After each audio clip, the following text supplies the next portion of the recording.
Peach orchards stretch across the flat plains of northern Greece, their blossoms painting the landscape white each spring. This is Alexandria, a city of 16,000 souls that produces more peaches than anywhere else in the country. But walk these straight roads between the trees, and nothing in the landscape hints at the centuries that came before. To reconstruct Alexandria's past, this video uses AI-generated visuals based on historical sources. The images are interpretive, not photographic reconstructions, but they allow us to see a world that left almost nothing standing. From an Ottoman feudal estate called Yiğidas, first recorded in 1530, to a Greek agricultural capital renamed in 1953. From Turkish landlords and Christian serfs to guerrilla warfare in the hills to the draining of an entire lake that created the farmland beneath today's orchards. The city has been rebuilt twice over, its population replaced, its very ground remade. This is the story of how a small estate on the Campania plain became Greece's peach capital. A transformation written not in monuments but in soil, water and the movements of people across borders. The fertile plain called Rumluki fell to Ottoman armies in the late 14th century. For 300 years afterwards, the land lay thinly populated, its villages small and scattered across fields that flooded each winter. The conquerors imposed a feudal system, carving the countryside into estates granted to military families who had served the Sultan. Yiğidas appeared in Ottoman tax records as the domain of one such family. The Gazi Nos clan held this land as their reward, their name still carried by descendants scattered across former Ottoman territories today. By 1771, their estate had grown into the largest settlement in the region. Tax collectors recorded 1,900 silver coins owed from roughly 400 souls, a population that dwarfed neighbouring hamlets. The inhabitants spoke Greek and worshipped in Orthodox churches, their ancestors having farmed this plain long before Turkish horsemen crossed the horizon. They worked the black soil as peasants and tended livestock on lands they could never own. The weight of taxation pressed heavily. Some chose conversion to Islam, seeking the privileges the Ottoman system granted to Muslims. Others endured, preserving their faith and language under foreign rule. The estate economy turned on simple rhythms. Ploughs cut furrows in spring. Harvests filled granaries in autumn. Merchants traded grain and wool at local markets. A school operated within the settlement, teaching children to read scripture. In 1775, a wandering missionary named Cosmas the Aitohlian visited the Church of St. Athanasios, one point on his circuit through Macedonia's Christian communities. As the 18th century closed, the Ottoman administrative system evolved. Traditional military fiefs, granted for life and reverting to the Sultan at death, transformed into hereditary estates called Chifliks. These could be sold, bequeathed, accumulated. A new class of Ottoman landlords consolidated holdings, reducing Greek farmers to conditions approaching serfdom. The plains emptied as families fled to mountain villages or sought work in towns. Those who remained found themselves bound to land owned by absent masters. 1821 brought revolution to the south. Greeks in the Peloponnese raised the standard of independence, igniting a war that would birth a new nation by 1832. But the fighting never reached Rumluki. Macedonia remained Ottoman, its Greek population isolated from the upheaval reshaping their cousins' lives hundreds of miles away. British travellers passing through Yiğidas on the road between Thessaloniki and Veria recorded a settlement preserving traditional dress and customs, seemingly untouched by the revolutionary age. The Gazi family's estate endured, its Orthodox Christian tenants paying taxes to Muslim landlords season following season in a pattern that would persist for another 9 decades. The 1875 Ottoman cadastre recorded every field, every orchard, every dwelling in the estate of Gidahor, 19,328 acres, all of it belonging to one man. Pasha Mehmet Shefik held the Chiflik through distant bloodlines stretching back to Gazi Nos, the warrior who had first claimed these lands 5 centuries earlier.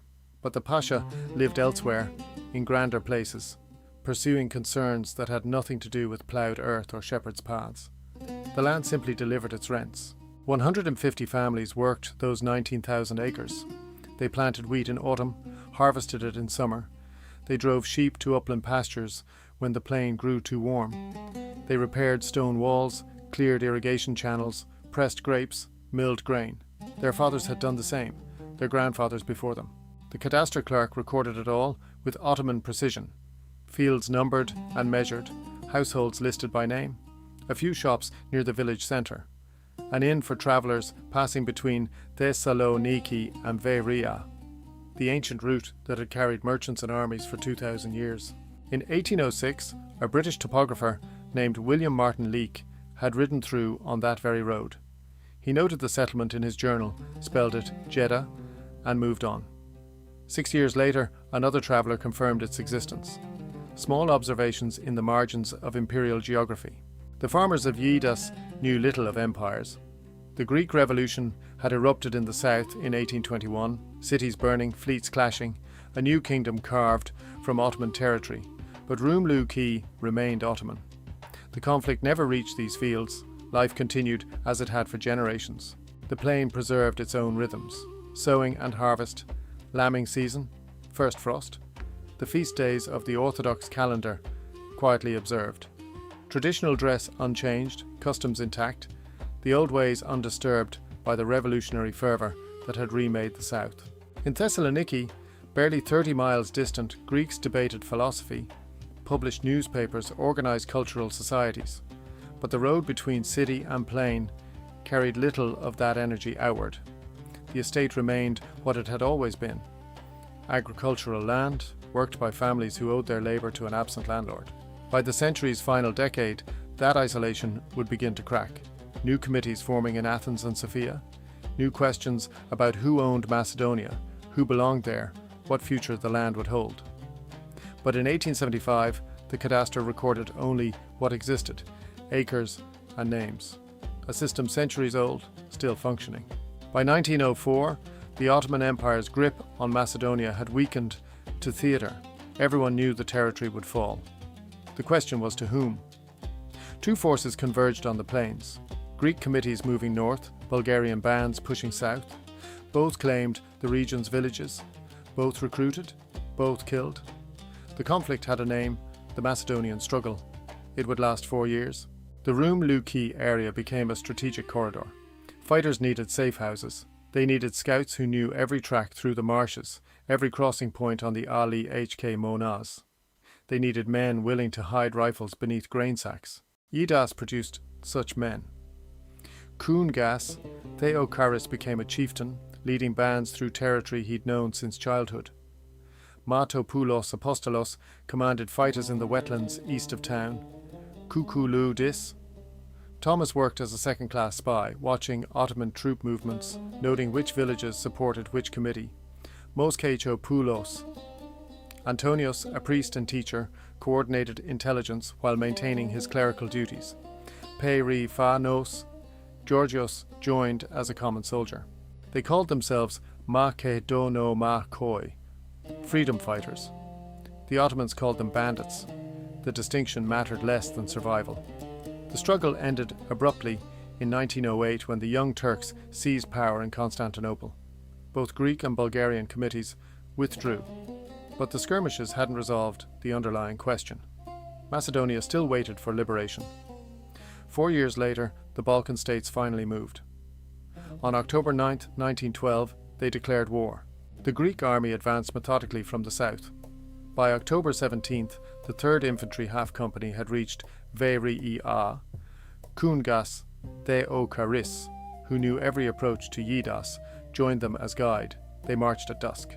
By nightfall, they'd camped in fields outside the town. The Turkish garrison saw the fires. They counted the rifles. Before dawn, they fled north. October 18th, 1912, the 7th Cavalry Division entered Yidas without resistance. 5 centuries of Ottoman administration ended in a morning. The estate records, the tax registers, the land deeds, written in Ottoman script, all of it became obsolete. The Chiflik system legally died that day. The Pashas' descendants no longer owned the plain, but the fields remained, the debts remained, the landless farmers who'd worked those fields for generations remained. Liberation changed governance. It didn't change who held the deeds. If this reconstruction of Macedonia's struggle speaks to you, consider becoming a channel member. Your support lets me keep rebuilding these lost worlds, one city at a time. The liberators would soon face a question older than empire. What do you do with land that 500 years of feudalism has concentrated into very few hands? The Greek flag rose over Yidas on October 18, 1912. After 5 centuries of Ottoman rule, the town became part of Greece. But liberation did not mean freedom from the old structures. The estate remained intact.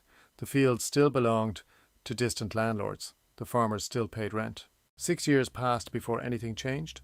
On September 9, 1918, while the First World War still raged across Europe, Yidas became an autonomous community under the provisional government in Thessaloniki. The legal framework now existed for what everyone knew must happen. The Chiflik had to be broken apart. In 1919, the Greek state expropriated the former estate. 19,000 acres divided among the families who had worked them for generations. For the first time, farmers owned their land. The redistribution was not generous. Plots were small, but they were theirs. Then came the refugees. The Greco-Turkish War ended in 1922 with a population exchange that tore families from homes on both sides of the Aegean. 40 refugee families arrived in Yidas, Greeks expelled from Turkey, carrying what they could. They needed land. The state expropriated fields a second time, dividing them again to accommodate the newcomers. The original residents watched their holdings shrink. 10 years later, engineers from the New York Foundation Company arrived at Lake Yanitsa. The lake had dominated the plain for millennia, flooding the lowlands each winter, receding each summer. In 1932, the company drained it. The water vanished into canals. Where the lake had been, thousands of acres of rich alluvial soil lay exposed, dark earth that had never seen a plough. The transformation was total. The entire economy of the region shifted in months. New fields required new farmers. In 1936, the state conducted a third redistribution. Every family in Yidas received additional land from the drained lakebed. Finally, in 1937, fair distribution was achieved, 3 acres per person. Not wealth, but enough. The population grew rapidly. The 1920 census had recorded 844 people. By the time the Second World War reached Greece, the town had doubled. In 1941, Yidas transferred administratively from the Thessaloniki prefecture to Imathia. After the war, families from Western Macedonia arrived, displaced by conflict. They found land still available, fields still being allocated. In 1950, the state expropriated 1,400 more fields. This time the plots were larger, 14 acres to each new farmer. Mechanization was coming, tractors required space, the age of subsistence farming was ending. What had been a feudal estate became a patchwork of small holdings. What had been tenant farmers became proprietors. The lake that had defined the plain for thousands of years became fields of cotton and grain. The town that had grown slowly under Ottoman rule now expanded rapidly, its population swelling with refugees and immigrants, all of them farming land that 10 years earlier had been underwater. The transformation was not smooth. 3 redistributions in 17 years meant constant disputes over boundaries, over quality, over fairness. But the fundamental change held. The land was divided, the estate was gone. By 1950, Yidas had survived centuries of feudal rule, war, population exchange, and the draining of an ancient lake. But it had not survived as itself. The town that emerged from the Second World War bore little resemblance to the settlement recorded in Ottoman ledgers or photographed by Greek soldiers in 1912. The decade that followed erased what remained. Old houses came down, the timber-framed shops along the market street, the primary school built in 1897, the Orthodox church where families had baptized their children since liberation. Contractors arrived with plans for multi-story buildings, concrete frames, modern facades. What time and neglect had not already destroyed, progress removed deliberately. When the dust settled, 2 structures remained from the 19th century. The railway station built in 1894 when the line reached through from Thessaloniki, and the konak, the estate house Pasha Mehmet Shefik had constructed in 1875, its Ottoman architecture now incongruous against apartment blocks and commercial premises. The town centre shifted. For decades, it had clustered around the old market quarter, the traditional heart inherited from Chiflik days. Now it moved closer to the railway station, following the logic of modern commerce. Trains connected Yidas to Thessaloniki in one direction, Veria in the other.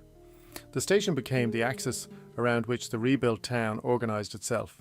Ioannis Petridis, the first elected mayor, oversaw the installation of household electricity. Streetlights replaced oil lamps. Refrigeration changed how families stored food. The town acquired the infrastructure of 20th century Greece. In 1952, the municipal council submitted a proposal. Yidas should be renamed. The reasoning cited the town's growing role as a commercial hub, its position in a densely populated agricultural region, and its proximity to Pella, birthplace of Alexander the Great. The name Alexander remained unused elsewhere in Greece. The connection seemed obvious. The Ministry of the Interior approved the request in 1953. Yidas became Alexandreia. The new name carried weight. Alexander had conquered an empire stretching from Macedonia to India. His legacy resonated across 2 millennia, but the town that adopted his name in 1953 bore no architectural continuity with its past, no visible thread connecting it to the Ottoman estate village or the liberated settlement of 1912. What it possessed instead was irrigation. Engineers constructed networks of canals and pumping stations across the drained lakebed. Water reached fields that had never known cultivation. Peach trees, cotton, maize, vegetables. The agricultural economy diversified beyond what Pacha Mehmet Shefik could have imagined when he surveyed his 19,000 acres. Alexandreia rose from demolished foundations, a modern town wearing an ancient name. The 1970s brought a different kind of transformation to Alexandria. Not revolution this time, not war, just the steady accumulation of tractors, irrigation pipes, and packing houses that turn a town into an industry. The Campania plain had always been fertile, but fertility without water is only potential. The drained lake bed still held moisture in its deeper soils, yet the summer months baked the surface hard. Engineers began laying networks of irrigation channels across the flatlands, drawing from the Ali AHK Monas and AHK Sios rivers. Water reached fields that had relied on rainfall alone for centuries. Peach trees responded. The clay-rich soil and abundant irrigation created ideal conditions. Within 2 decades, Alexandria's orchards produced more peaches than any other region in Greece, not through accident. Through systematic planting, modern pest control, and cold storage facilities that extended the selling season beyond summer's brief window. The city sat 42 kilometers west of Thessaloniki, close enough to reach urban markets quickly, far enough to keep land prices manageable. Roads improved. The Egnach-Tia Odos motorway cut through the municipality, connecting Western Macedonia to the port. In 2008, the suburban railway began running from Thessaloniki to Edessa, stopping at Alexandria. Farmers could load produce onto trains before dawn and have it in city markets by breakfast. Population climbed, 8,000 residents in 1970, 15,906 by the 2021 census. The town centre expanded with apartment blocks, a health centre and warehouses for agricultural exports. Cotton, tobacco, sugar beets, apricots, maize, vegetables, all grown in rotation with the orchards. In 2011, municipal reform merged Alexandria with 3 neighbouring communities, 478 square kilometres under one administration, more efficient infrastructure, consolidated water systems. The chronic sewerage problems that had plagued the town for decades were finally resolved. Today, Alexandria operates as a commercial hub.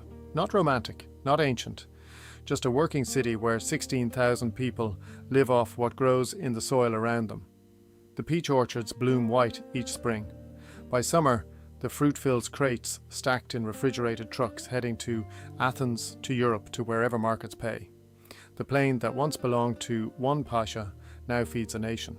5 centuries compressed into one glance. Stand where the pasha's manor once commanded 19,000 acres, and you see rows of peach trees extending to the horizon. The feudal estate dissolved into 10,000 small holdings. The lake that defined this landscape for millennia became farmland in a single generation. The town that bore a Turkish name for 400 years took a Greek one 70 years ago. What remains? The plain itself still fertile, the rivers that bracket it still flowing, the bones of settlement patterns, villages clustered where Ottoman hamlets once stood. What vanished? Every physical trace of the Chiflik system, the manor, the mills, the names carved into doorways, even the lake. Alexandria produces 300,000 tons of peaches each year from soil that once lay beneath water. The transformation is complete, the past thoroughly rebuilt. Thoroughly.